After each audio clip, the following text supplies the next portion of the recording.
any marketer likes their metrics, but especially marketers who are bosses of people who do the creative work love to see that this has created some ROI. James, from your side, and you don't have to share anything too internal, but can you share with us some numbers that really prove that this campaign was a success? GE had 6.1 million earn and own views on YouTube in 2013, and in just 2.5 months with these two videos from Slow Mo and ASAP, it's 7.1. So they eclipsed all of last year with two videos so far this year. So I mean, that to me is the indicator, a key indicator of success, and that's what we were driving towards here, and that was one of the key KPIs of the campaign. The views are great. The engagement rate was, we see them to be much higher when the video is delivered like this. And then we look at, beyond metrics. For us, there's a few kind of objectives in terms of perception, especially with this audience. One is, how do we get GE to kind of be in their consideration set when they think about career? If they're thinking about investment, how do we get them to think about GE when they think about what stocks they're going to buy?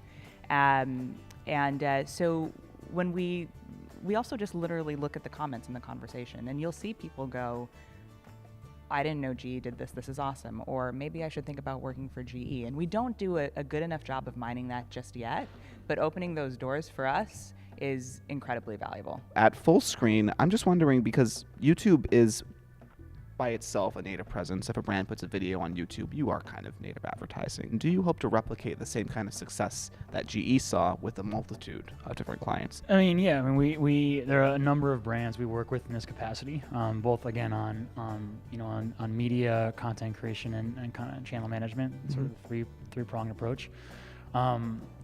For us, in terms of it's continuing to get smarter about where those dollars get allocated, both on the creation and the media side. Continuing to unlock that sort of treasure trove of data that is YouTube, and using it to find those indicators to make those decisions and establishing the right KPIs and establishing the right objectives that are going in. Every brand is different on YouTube. There are some like GE that really are striving towards branding and sharing. Mm-hmm. There are some that want direct response and downloads and actions, and there are some that purely want to just be in the conversation. And be connected to a very specific subset of consumers, and every brand's objectives are different for content, for video, and for us as a company, we have to be adaptable to those different objectives and KPIs, and be able to work with a brand to navigate YouTube to deliver against those, and they're always going to be different brand by brand.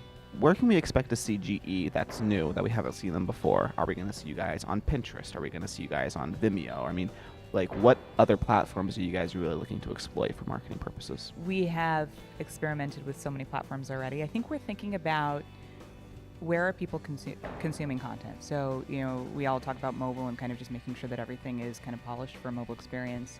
We're thinking a lot about the connected TV space and what that means for GE down the road. Certainly, I mean, we're on Jelly, we're on Pinterest. Jelly? Jelly is the Q&A app from BizStone.